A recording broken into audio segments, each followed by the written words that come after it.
two schools that are, somewhat close to you, LSU and Alabama.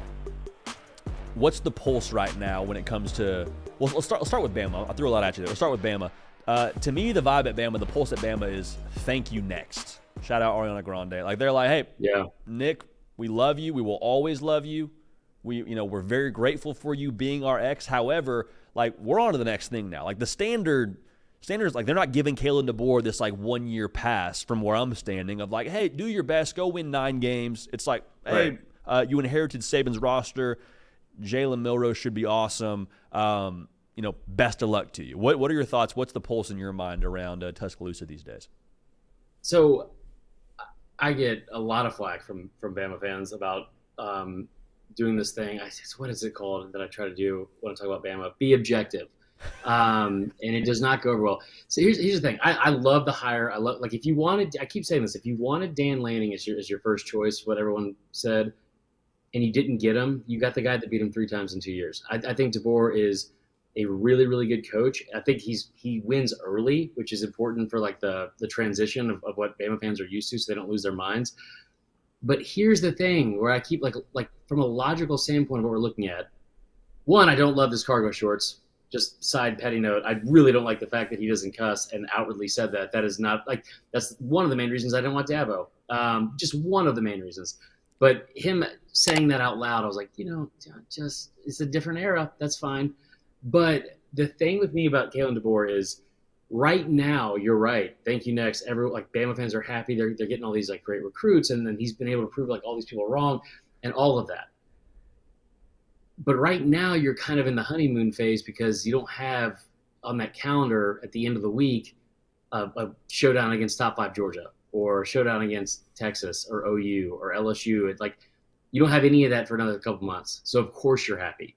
And I think that like Bama fans are in just a weird stage right now where they maybe the entire fan base who I've been around my entire life and have never seen a consistent measured response to almost anything.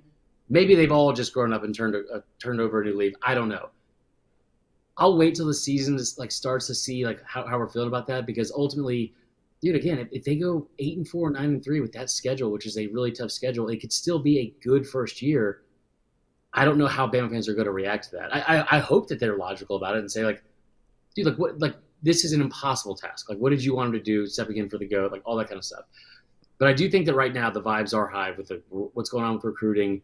And I tell you what, man, as a Bama fan especially, and I'm sure if like the players and people around the program, it's nice to be the underdog, man. That's a fun feeling, because that's not a feeling you've had for a lot of times over the last almost 2 decades. And when you have had that feeling, usually you go out there and beat the brakes off of whoever's in front of you. So like I'm excited about that.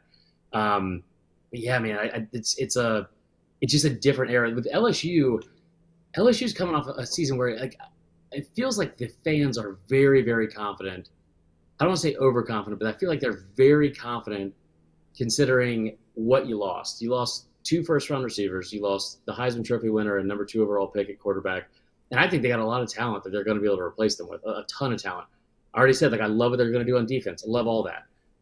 But I don't know if there is enough for them, especially in the secondary, to compete for like that top 4 to 5 teams in the SEC to get to Atlanta or get to the college football playoff.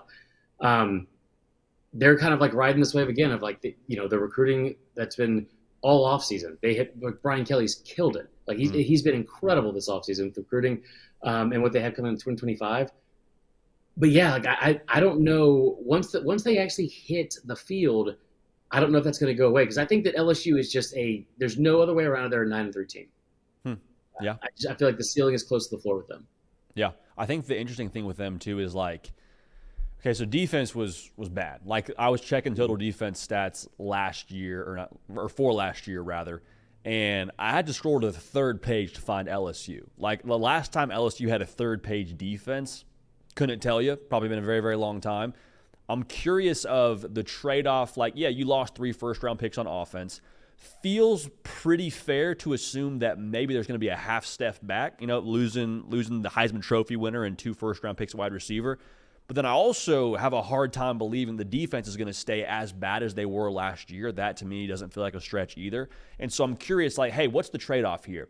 And as we sit here in July or June, like, I find myself making bets, both, financially and from a take perspective, on head coaches. Yeah. And we had Brian Kelly on a few months ago, and he just came out and said, he's like, year 3 for me, I'm usually pretty good. Like, this is kind of the part of the year where you don't try and make headlines. You kind of just keep it all close to the vest. He's like, yeah, year 3 for me, I kind of ball out.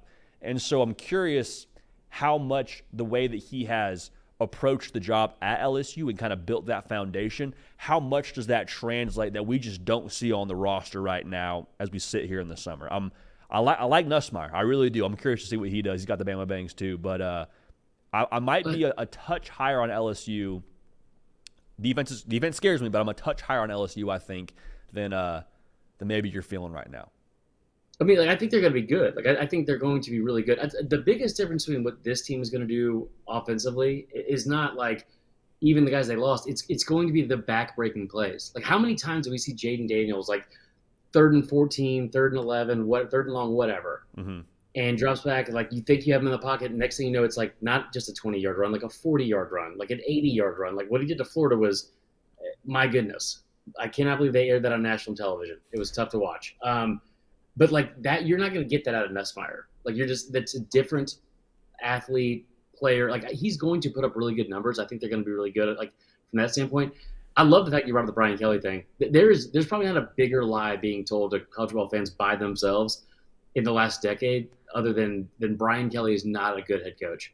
Brian Kelly has, I think, like, the top 3, like, he's like top 3 in all-time wins for current head coaches. Went to a national championship game. I've said this all offseason, and, like, this might be the hill, like, I would die on. Brian Kelly's entire career, like from a perspective standpoint, has been unfairly judged by, like, 4 games. Yeah. 2012, they go get, like, their brains beat in against Bama in Miami. Then 2018, they're back, and they play arguably one of the greatest teams in college football history with 2018 Clemson, and they lose there. Then they go to 2020 Bama, and it happens again against probably another top 3 team of all time. Like Brian Kelly's entire career has been judged off of those 3 losses, and it's absurd. Like, he's a very good coach, and I love the fact that, like, what he said to you, or, like, with his body language, he said it out loud, like that kind of confidence going into the year. That's not something I think we knew we were going to get from Brian Kelly coming to the SEC, and I love to see it. A bit of swag to the guy. The accents and the TikToks, people are, having fun. Punchline culture. It was out and about around Brian Kelly when he got hired, and so far 2 10-win seasons in 2 years, working on his 3rd top 10 class. Like, if we're buying stock, I'm sure the Brian Kelly stock's pretty expensive right now, but I would probably jump on that. Hey y'all, thanks so much for watching. Subscribe to the channel here to make sure you don't miss an episode of The Hard Count. Also be sure to check out other videos on the On3 YouTube channel.